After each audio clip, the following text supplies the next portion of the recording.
This is the Good Neighbor Podcast, the place where local businesses and neighbors come together. Here's your host, Jeremy Wolf. Hello there, everyone, and welcome back. So we are coming off the heels of 2024. We have arrived. Everyone, Happy New Year. Hope you had a wonderful 2024, and we are in store for some good stuff in 2025 for sure. Today, I'd like to welcome to the show Leighton Campbell. And Leighton and I actually have some shared history, which we're going to get into. But Leighton's here today to promote a new book that is being launched February 4th. And it's called Your Happiness Equation. And I want to get into the book and talk all about it because, like everyone else, I'm looking to be happy. And if there's an equation for happiness, sign me up, baby. So, Leighton, welcome to the show, brother. Jeremy, thanks for having me on. Look forward to our conversation. Yeah, likewise, man. So before we dig in and learn all about this book, this equation for happiness, if you will, I thought it would make sense to dig into the journey that led you to this point in your life where you decided to write a book. Because most of us don't wake up one day and say, I think it's a good time to write a book. Oftentimes, this is a lifelong work in progress. So many different things have led you to this point where you decided to release this into the world. Why don't we first start with, I know that you mentioned you own a commercial insurance agency. And, on the Good Neighbor Podcast, this platform is typically a place where we have local business owners to talk a little bit about their business and their backstory.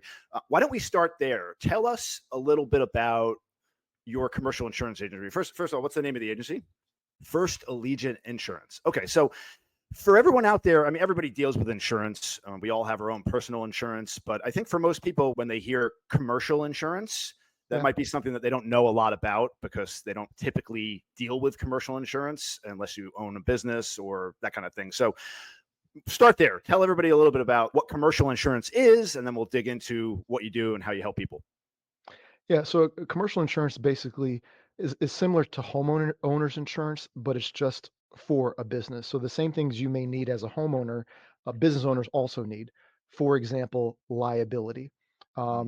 If you look at it in terms of a business, if someone comes on the premises of a business and slips and falls and hurts themselves, or they hurt themselves, or allegedly they hurt themselves with their product, a business would need liability insurance to defend them, hire attorneys, pay court costs, and so on. So general liability is usually the foundation of pretty much any commercial insurance program. So that's one thing. If the business has property, whether it's the building or the machinery contents inside the building, they're going to need a policy for that as well too. If they have workers, they're going to need workers' compensation insurance. So if an employee is injured while they're working, they need a policy for it. That's Florida law. If you have above 4 non-exempt employees, or if you're in the construction industry, and you have even one employee that is not an owner, you are required by Florida law to have workers' comp. So that's something that's also very important. Then you get into commercial auto.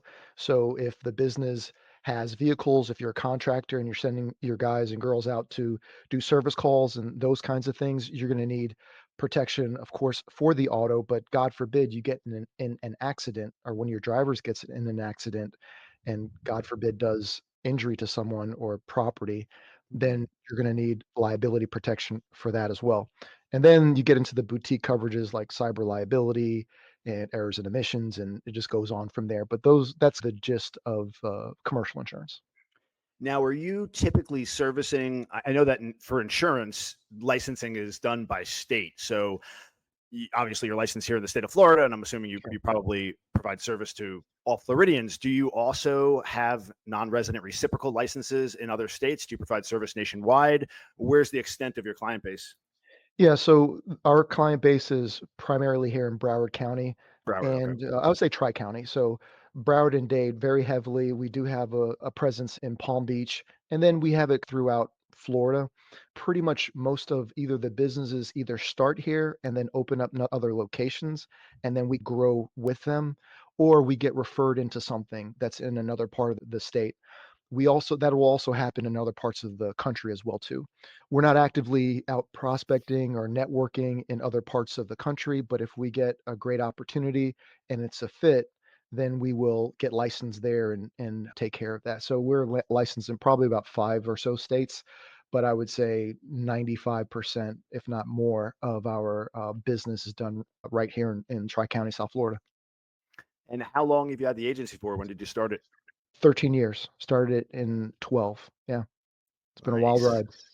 Yeah, man. So why commercial insurance? What was it that led you up to that? But prior to opening the agency, I'm assuming, but I never like to assume, but I'm assuming you Yeah. were in the insurance space. What led you to the commercial space? Yeah, I always told myself I would never be in insurance growing I know, up. right? Like we don't grow up and go to school. When I grow up, I want to be an insurance agent. Let's do that. Yeah, yeah. My parent, my parents had done life insurance when I was not all the time, but part of their career path involved life insurance, and I just saw that sale as a really a tough emotional sale. Now, I also sell life insurance now. It's not a big part of what I do, but it is part of what I do. And I know other people who sell life insurance and they do very well at it, and they're doing a huge service for people. But my first exposure to insurance was like that really a tough emotional over the kitchen counter table sale. And I'm like, man, that is excruciating. I don't want to do that with my life. I went to school. I actually graduated from Cooper City High School. I went to University of Florida after Go graduating. Gators. Oh, Woo. Gator too, also Yeah, man. nice. Fellow bookman from UF. From oh wow, that's even man, we go real super deep. That's awesome. After school, I majored in finance, minored in economics. I went to work for Morgan Stanley, and I did that for 4 years. And that was really not probably an industry that was aligned with how I am. For one thing, Hold on, again, back up a second there. When you say Morgan Stanley, did you get linked up with Morgan Stanley through Southwestern at one of the career fairs that they had at UF? Because I remember when I graduated, I went to one of those and they had all the different vendors, and a lot of them were former book people. Did you link up with them through there? no, but Okay. of course, Southwestern impacts like everything that I've done in my life since being in that program. But how ended up, one of the ways I ended up at Southwestern is I think in my freshman year at UF, I went to a career fair and I felt like I wanted to be a financial advisor.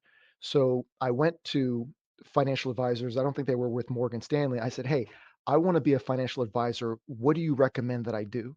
And he said, you need to go and get You need sales to go sell experience. books. Well, he didn't this wasn't a Southwestern guy at this point, this was like a Okay. regular You financial just said you need to advisor go into guy. sales. Okay. You need to figure out how to sell, get sales experience, and so on. So, it stuck in the back of my head. I don't know how to, do that. But lo and behold, a recruiter from Southwestern, one of the student recruiters, got a hold of me. They're like, "Hey, you're gonna get, like, the best sales experience you possibly can get in college in this program." And I was like, "Man, I Hmm. think I probably need to really check into this." So got into that, did the whole program and so on. And then my ability to sell, because I sold for 4 summers, I'd love to go Oof, you into got all four of this with summers you under your belt. Good and for hear you, man. yours. Yeah, Woof. you? How many? Yeah. 2. So you gotta do it 1 is good, 1 is good. 2 is, like, super respect because you go back to something that you know is, like, Back really into the difficult. belly of the beast. Exactly, exactly. 1, you don't know what you're getting into and you can survive, and I have a ton of respect for 1 summer book people who stay, that's critical. But if you go back for a 2nd summer, that's pretty hardcore. Bring a So, little team with you. I did a very small team my 2nd summer, and then in my 4th summer, I had my largest team, but it still was relatively small because I never went all in the recruiting, dabbled in it. I think I had a 4-person team in my last summer. But yeah. But, my book experience is definitely what landed me the job at Morgan Stanley. When I spoke to them about selling books and what I did, you're blowing away the person that's interviewing you. Man, I Yep. don't think I could do that. Yeah. It So was that's how I, quite the experience. Now, when were you at UF? Because I remember going back in the Wayback Machine here. I remember your name from when we were mm, selling books, but I don't know that we were out there together at any point, or we were actually linked up through Keon. So yeah, Keon was your manager. What years were you at UF? When did you sell? okay. I started UF in '96, so it Oh, would have you were been before me. '97 to my last summer was in 2000, 97, 98, 99, 2000, yeah, 'cause I sold 4 summers. When Ah. did you sell? So I was at UF 98 till when I saw the last two, I think the last two summers. I want to say it was 2000, 2001. So I must have, my first summer was either your last summer or I came Okay. out like right after you finished. But I remember the name Leighton Campbell for whatever Uh, reason. I remember the aura of Leighton Campbell. It must have been Keon that was building you up for some reason. it could have been, but I also had a brother and sister that sold 2 summers after I did. Like, my last Oh, summer, your I went to sister came out with me, I think. What was your sister's name? Leighton Campbell at the time. It's all coming together now. He sold. That's why we heard so much about Leighton Campbell, other than the fact that you were a seasoned decorated bookman, but your sister was there. So Keon would always talk about Leighton. He's the best. Okay, it's all coming back together. Love it. Yeah, yeah. I'll have to let her know, she lives here locally too. Does she? Yeah, Nice. And you she went to does. Cooper City High. Look, this is all coming full circle here. This is crazy. Yeah, I'm pretty deep in Cooper City. My kids went to Franklin. We go to church in Cooper City. My business is not Davie, but right on the border, so it's all right there. Nice, nice. All right, so let's go back. Let's go back and give everybody some context for the books because you mentioned that this experience through Southwestern kind of set the stage for everything. This was the thing that gave you the experience, and about the sales advice that you got, get into sales. That's pretty much true for anything you do in life, right? It comes back to I agree. communication, really asking good questions. But the Southwestern experience, this is an interesting one, and I just had a guest on the podcast several months ago who just moved to Cooper City. He's a local realtor. He also went through the book program about a decade after we did. I don't know. You probably wouldn't have heard the name. He's Nick Sproul. You ever heard that name? No, I So have he's a not. local realtor. He actually works for Southwestern Real Estate. Southwestern Oh, has little spin-off companies. They have the coaching company. They have the real estate, all these different businesses they built. So he is actually the lead broker down here in South Florida. Really motivated, driven guy. Obviously a little younger than us, but great things sure. on the horizon for him. And we talked a lot about the program. And also, yeah, for me, this was one of those experiences where, goodness, it really made you realize what you're made of, and that if you Yeah. just put your head down and get to work and really bust your ass, anything's possible.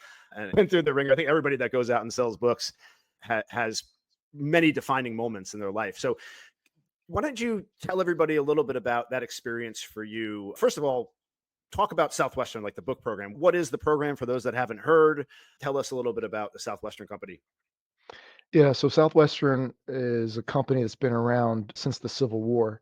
They actually started out by selling, I think, Bibles door to door See, man, back I'm during the getting Civil all this. War.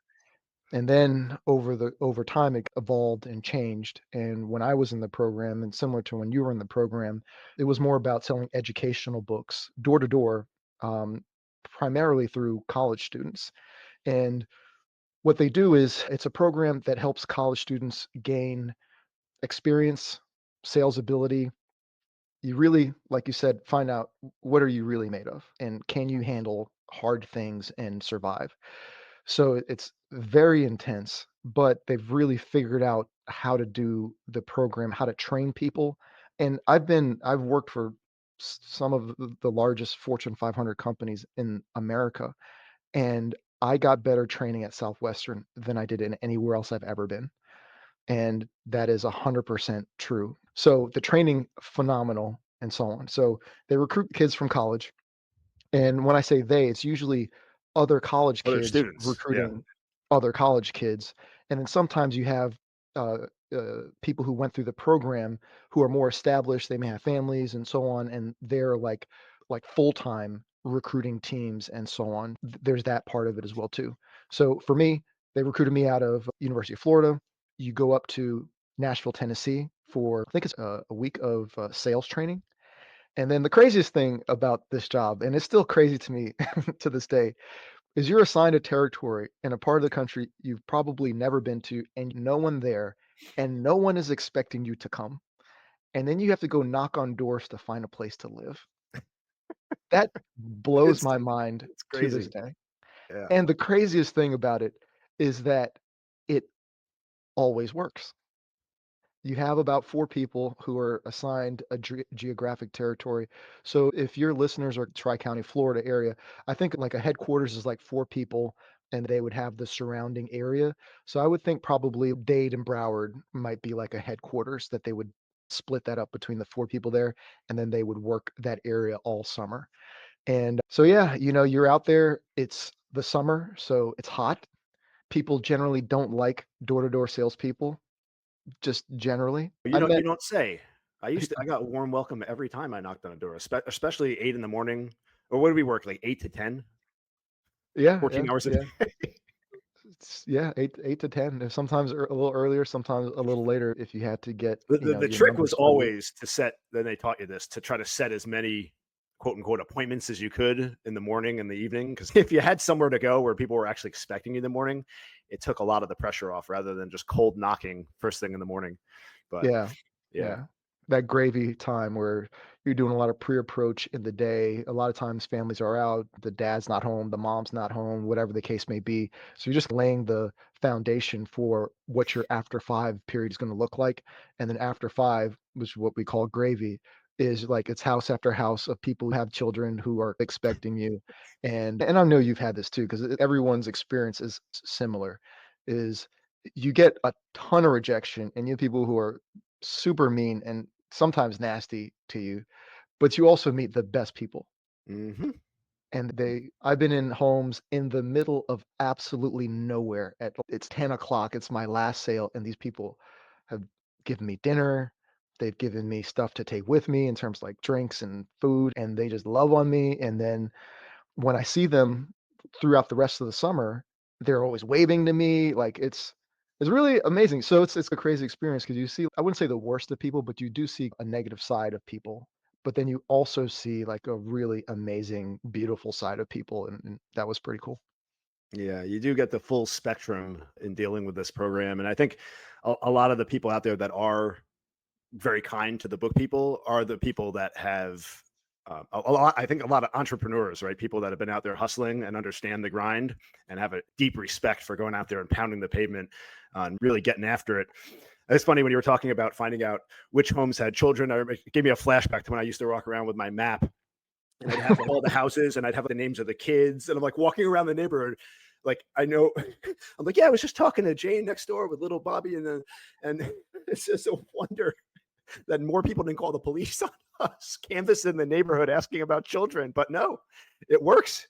It It was it fantastic. works. It works. And once people know that you've been to all these houses, and I've sold, I'm sure you've sold, chief of police and the mayor and all Mhm. types of names get on your list, and you start dropping names with people, and they're like, "Those people bought from you?" You're like, "Yeah, they Sign me bought. up.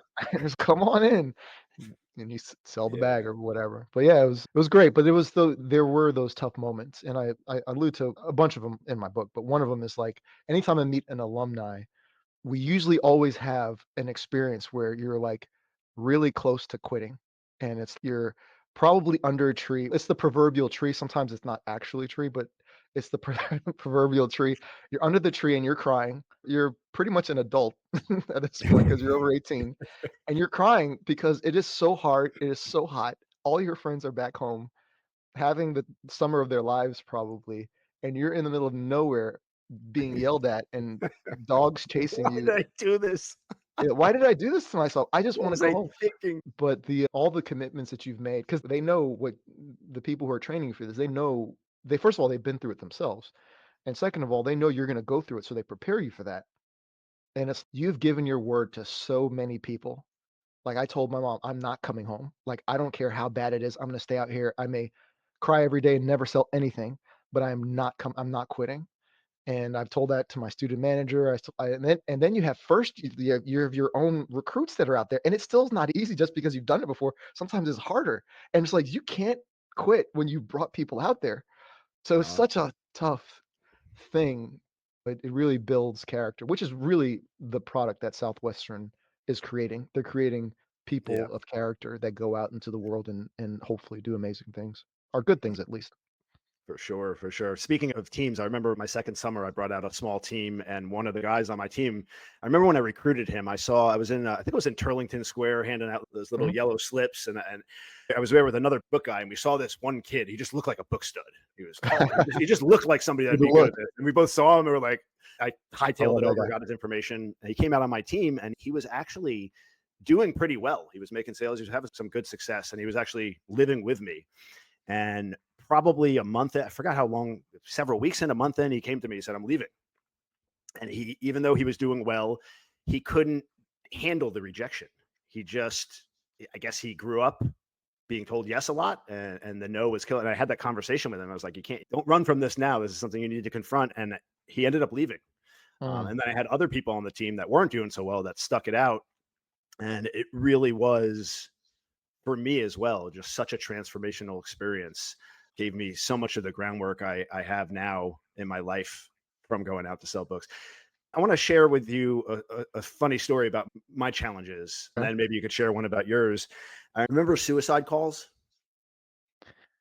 Where you've already Done and you the go back. demo to let's say a stay-at-home mom, Yeah. forgot to cover the husband objection. Okay, anyway, so my Yeah. first summer, I was obviously having a difficult time. Um, and yeah, you get to a point where you're so sick of being rejected that if somebody will hear you out, you're just happy to sit down and give them a presentation. And sometimes you forget to cover the fact that there might be a husband involved in the decision-making process and all that. So I Yeah. did. I met a woman. She was home with the kids. I think the kids were home. I can't remember, but I showed him everything, and she absolutely loved it. And I thought it was going to be a sale. And then she's, oh, I just got to have my husband check it out. Can you come back later? Could you come back after 5, whatever it was? And I'm, oh yeah, sure. I'll come back. This is going to be great. Set up a meeting to come back at 5. I went about the rest of my day, struggled through that day, and then knocked on the door at 5. And I'll have you guess what happened. What do you think happened? Of course. I'd be surprised if you made it in the door. Yeah, husband answered the door. Hey, he goes, we're not, like, he didn't even let me get a word out. He's like, yeah, we're not interested. Yeah. Of And course. I remember the feeling of defeat because I had it in my mind, rookie sales guy, they love it. Of course they're going to buy. I just had it in my mind that this was going to be the same, and it just crushed me. And I remember leaving and walked away, and I called my mother. I said, Mom, I can't do this. This is hard. I don't know what to do. I remember, I'll never forget what she told me. She was like, Jeremy, you knew this was going to be challenging. This is going to be hard. Just get out there and sell. And Leighton, I tell you, man, Awesome. it was supposed to motivate me to go actually work, but it did the exact opposite in that moment. It was already the end of the day, or the end of a normal day, right? Not for a book day. We should still be working. But I remember walking. I think I had like another appointment, and I walked right by that appointment, and there was a Oh, little wow. bowling alley like close to our where we were staying. And I remember like walking to just straight to the bowling alley and going to the bar in the bowling alley Mm. and trying to drown my sorrows. And I drank a bunch of beers. But I came out of that evening and out of that night almost renewed. I don't know Yeah. what it was. And I was able to come through that experience and really have a killer summer and get through that fear and of rejection and all that. So that was an interesting experience I had. Looking at your journey, was there one experience that you had in that process of really wanting to call it quits and then you push through it? There was definitely a moment, I can't put my finger on it, but I've had a similar moment. I've done suicide demos in my first summer and had Never again. the same response as you did. And we were both warned not to do that, but we did it anyway because you're like, this one will be different, but it It'll never is. always be different. But a weird but interesting story is this was in my second summer. So I had a really good first summer and I was off to a great start in my second summer.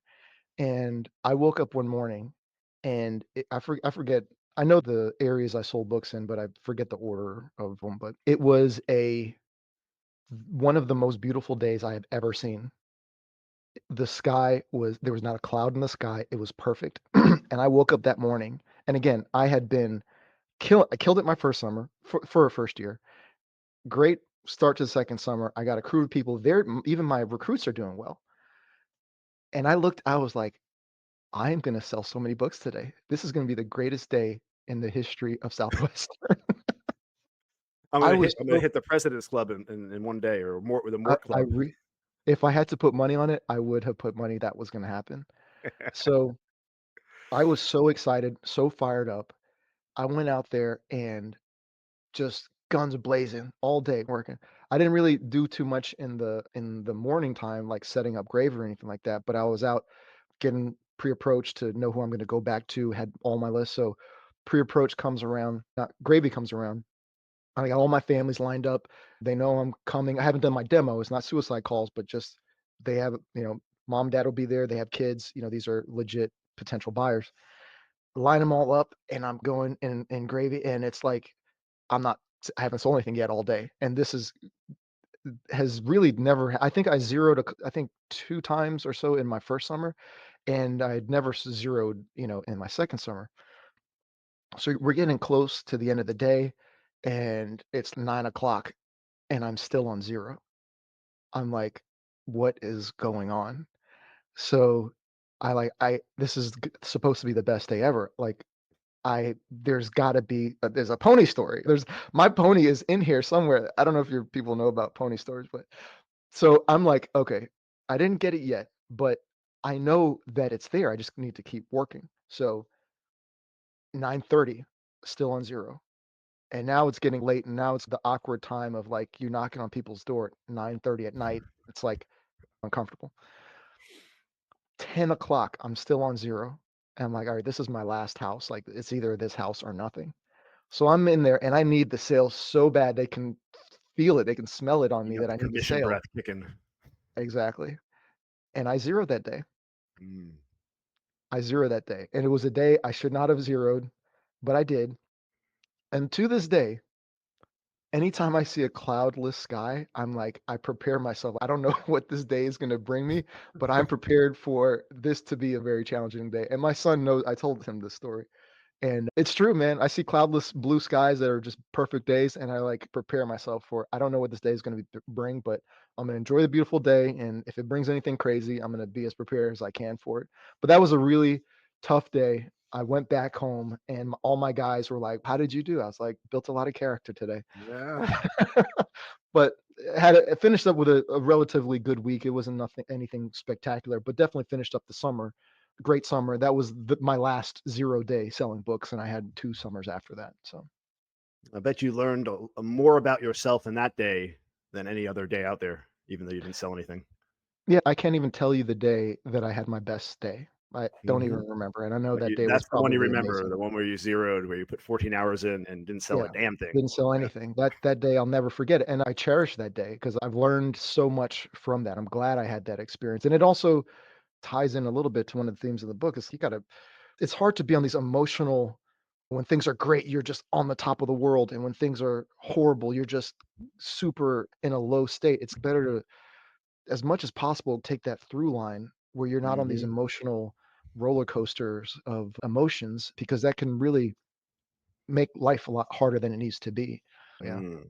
Absolutely. I mean, that's one thing for me that I've noted ever since I turned 40. Really, in the last 4 or 5 years, I've been on, I would say, a spiritual journey of self Okay. awareness and self development. And I think it tends to happen on the north side of 40 for a lot of folks. And that's one of the things that I've gotten a lot better at is really bridging the gap between the really highs and the lows. And we're still human beings. I still ride the highs and the lows, but I find Sure. myself, especially on the low moments, evening out a lot quicker. Whereas in the past, something may have happened that I would allow to affect me for hours, sometimes even days. That doesn't really happen anymore. It's That's more, great. I'm able to catch it in the moment. The things that are deepest that affect me from like childhood, from like the longest things, the longest running things are the ones that tend to trigger me for the longest. But like the everyday bullshit that comes up now, I'm usually able to look at that and laugh at it and brush it off.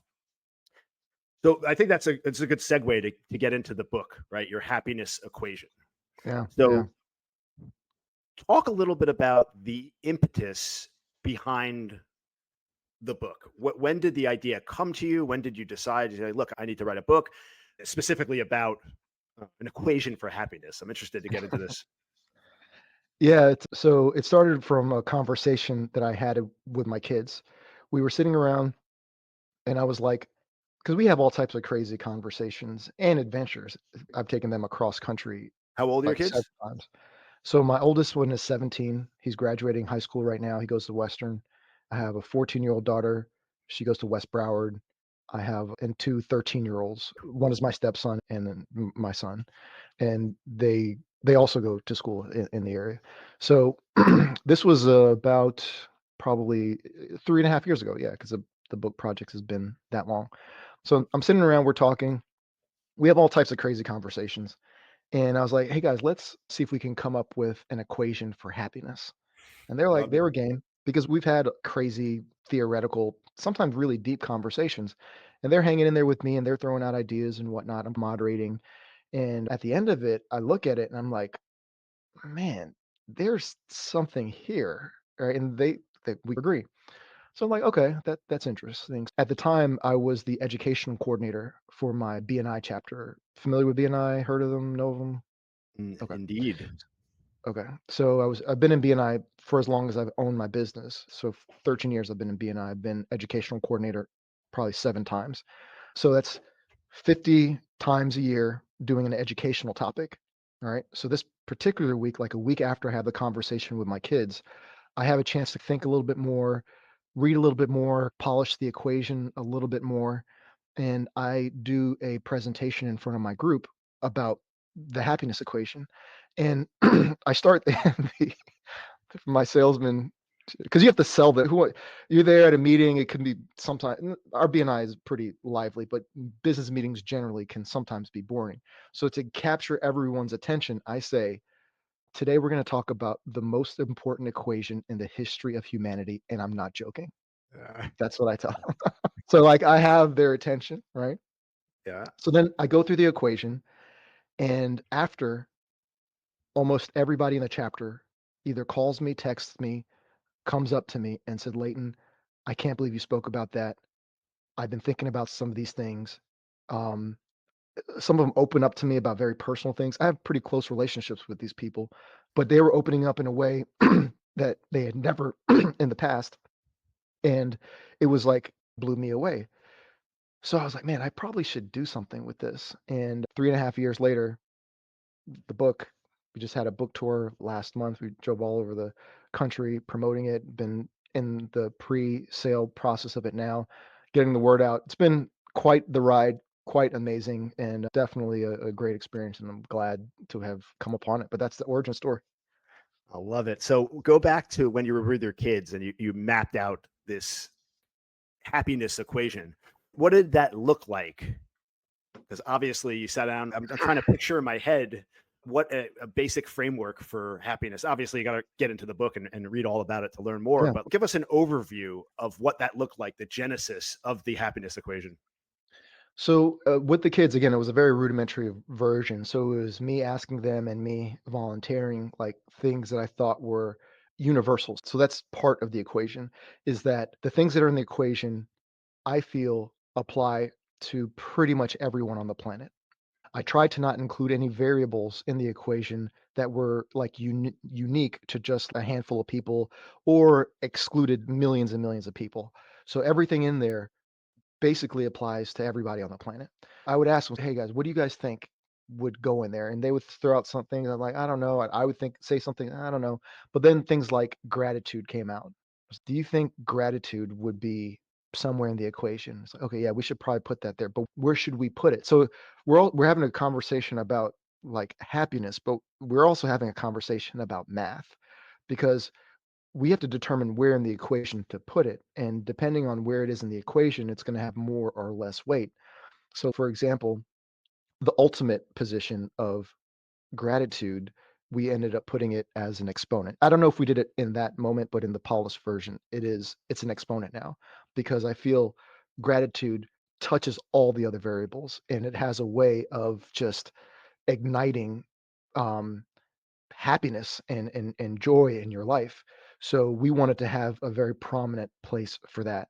Then we talk about other things like family, but I was like, family is tricky because some people have complicated relationships with their family, and does that apply to everybody? And so it's like maybe it's not family, but it's like other people, like a group of people. If you have a group of people in your life and you're nurturing that relationship, you're getting something out of it, you're giving and getting something from that, like that can be an important thing. So that made it into the equation, and so on. And a group can be as small as 2 people.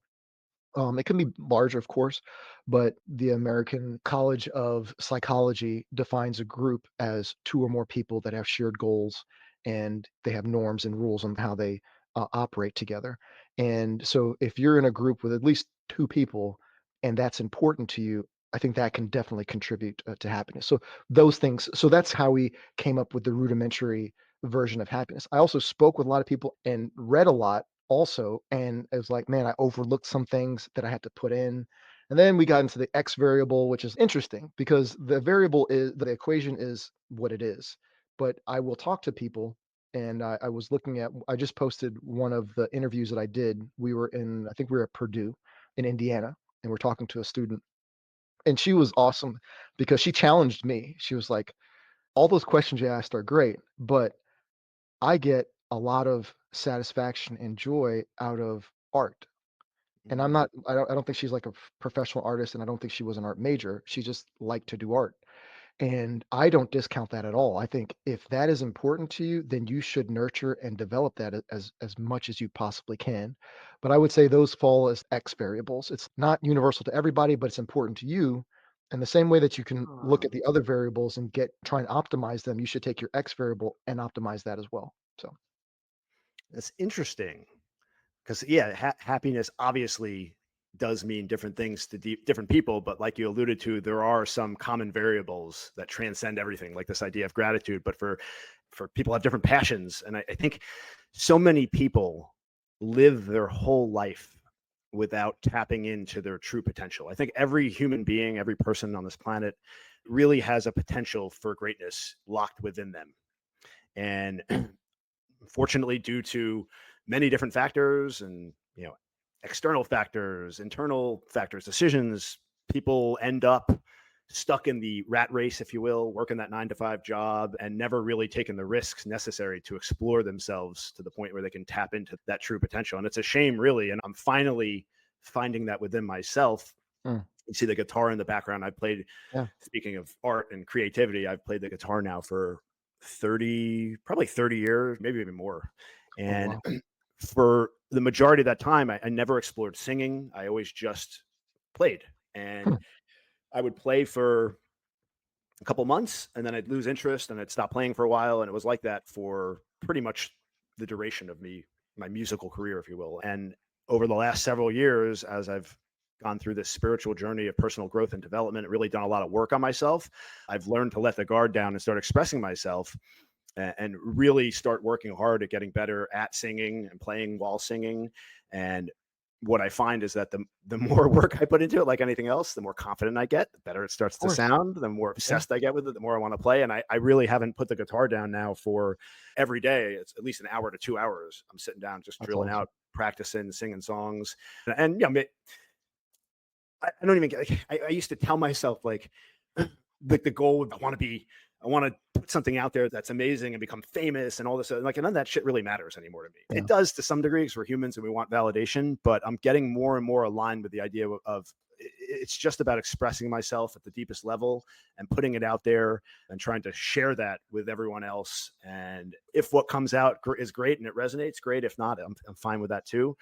And the more attuned I get with that, it seems the better the music is, the better the creativity, the more creative juices, the more divine downloads come to me, the more I let go of expectation and trying to be good and all that bullshit. And I just let Yeah. myself out. And then I think that's where the magic happens. That's where the true genius comes in, is when you finally let your guard down and become incredibly vulnerable and just not give a shit about what anybody thinks.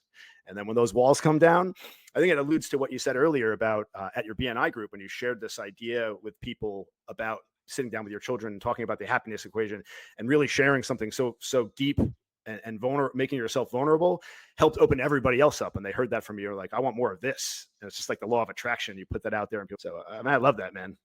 Really do. Yeah, it's true. Just like any of the other variables in the equation, which are universal, if you started to neglect something like your pursuit of music and your creativity there, that couldn't end up. First of all, it sounds like it's a great source of joy for you. If I'm hearing it's hard, I'm Mhm. sure, and as some of the best things in life are very challenging to attain, and sometimes they're lifelong pursuits, but the results you get from going after it and pursuing it, they produce these benefits that are priceless. So, yeah, 100% agree. Yeah. Priceless for sure. And it's funny because even with all of the effort that I've put in and the time and work, I still have a hard time performing for people. And I have a goal. I want to do an open mic night, and I want to record videos and do all this stuff. But there's still that thing within me that is holding back from letting it out there. But I'm inching closer and closer.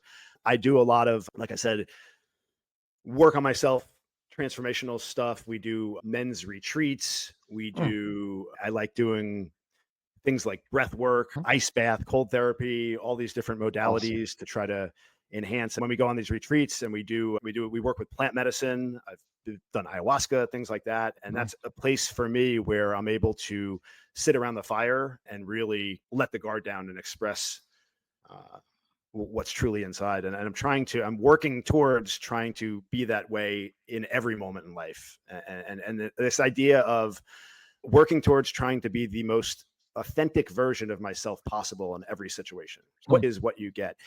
So many of us go out and we put masks up when we meet people. And then we end up getting people in our orbit in our life that really shouldn't be there because we're pretending when we met them. It's like the goal would be to be the most authentic, like whoever I am. If that resonates with you and you want to be around that, great. And if not, then don't. And what you'll Yeah. find if you do that is that you'll be surrounded by people that appreciate you for who you truly are. And it just feeds off itself, right? The more of that you convey, the more authentic you get. And just that's a goal of mine. And I still feel myself in many situations. I feel like I have to have that mask on in social situations, but come a long way in that regard for sure. So you said February 4th, right? The book is being Yeah. launched. Correct. Okay. Yep. Yep. So So go ahead. go ahead. Yeah, I had written a book prior, probably 10 or more years ago, and it learned a lot, but one of those things, I built a lot of character. You talk about putting yourself out there in a creative way and just not knowing what to expect. But that was definitely a character building project because it did not go commercially successful. And it really didn't have the impact that I wanted it to have. Where with this project, of course, I want to help people, and that is the genesis of it, but it is good to feel like the validation of people like this. People find value in it. It gives you the motivation to keep going and to push through those hard times because there are hard times. And this project has been a lot more expensive than you would probably imagine, like all the things that it takes to make it successful. But it is again one of those things where you're putting yourself out there and you're being vulnerable. You're really, and the book gets into like I'm very open in the book. I'm literally an open book, and I talk about pretty much all the formidable things that happened in my life that relate to the variables. And I use things that happened in my life as ways to make points of the things that I've done great that seem to work out, and the things that I've done not so good that seem to consistently have the opposite effect. So it's very personal, but I think just in having these conversations with people, the response that I've gotten and people's willingness to open up to me and share things with me. And for them, like a lot of times when I have these conversations, I can see, even though they haven't read the book, because the book is not out yet, they're thinking about the things that we talked about.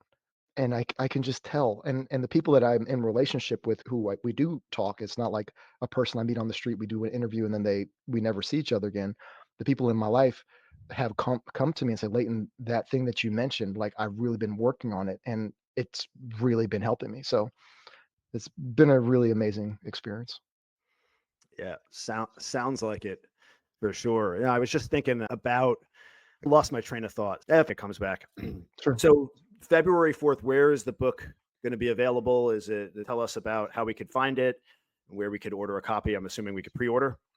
Yeah, ideally a pre-order would be great. So definitely trying to help people on this project, and that's like the main goal. But I'm also trying to get the title of best-selling author. I have a lot of other books that I want to write, and for a regular guy, it's really impossible to some degree to break into the world of like literature and get a mainstream publisher who will give you a shot, or even a literary agent. But if you've proven yourself on your own, it would potentially open up other doors. So I would encourage anybody, if you like any of the stuff that I said or that we touched on today, I would encourage you to not necessarily wait till the launch date and pre-order the book, just because of the way that the industry is set up. It just, if I have a bunch of sales that land on the first day, it just helps with the algorithm and how they do the metrics for all of that. But beyond all that, if I get it, great. If I don't get it, it's fine. I think I've already touched people, and I think it's just the more people that do hear about it is just going to be impactful for them. But yeah, I would say pre-order. The way that you can pre-order is you can go to our website, www.yourhappinesseq.com. So that's our web address. And then our primary social media place where we post pretty much everything first is Instagram. And that's at Your Happiness EQ. So check us out at both those places. On the website, there's a link to buy the book. On Instagram, there's a link in the bio to get the book. And I regularly post, and a lot of my posts have links to get the book. And right now, it's available on Amazon, and that's where we're directing people to go. That's where all the links take you to, is you buy it on Amazon. So it'll be super quick. It's a really quick purchase. Right now, it's $11.99 in pre-sale, so it's really not a bunch of money. And I'm not really doing this project to make money per se. Again, it's trying to get the word out, trying to help people, and lay the foundation for future projects. Yeah, spread the message. I love it. We will, of course, put links in the description to your Instagram page, to the pre-order site on Amazon. We're going to make it extremely easy for you guys if you're interested in picking up a copy to pre-order. So take the time now. Man, you got one here. I'm all in on this. I'm really excited to dig in and get a copy and look and learn and get a look inside the mind and keen on right now. And Awesome. So Awesome. I really can't wait to take it in. And I hope all you out there listening got something from this today. And I hope you go out and you get the book, support Leighton and everything he's doing. And sounds like it's going to be a really good read for sure. Yeah, getting a great response so far. And yeah, it's just exciting to see where it'll go. And I appreciate you having me on and your support and all that. So much appreciated. Of course, I'm always happy to have a fellow bookman on the show. Do so many of these interviews. It's always nice to have somebody that has a shared history, and then to see the work that you're doing here, and to learn that you're here local in the community. And we definitely got to get together, go out and have lunch, and continue this conversation into the future. And who knows, maybe we'll have you back on the show after the book launches, and we'll talk about some of the successes. That'd be awesome. Would really appreciate that. All right, man. Sounds good. Thanks so much, everyone for tuning in. And we will look forward to seeing you next time on the next episode of the Good Neighbor Podcast. Everyone take care and stay happy out there. You only got this one life. Let's make the most of it. Everyone take care. Have a wonderful 2025. We'll catch you next time. Thanks for listening to the Good Neighbor Podcast, Cooper City. To nominate your favorite local business to be featured on the show, go to gnpcoopercity.com. That's gnpcoopercity.com, or call 954-231-3170.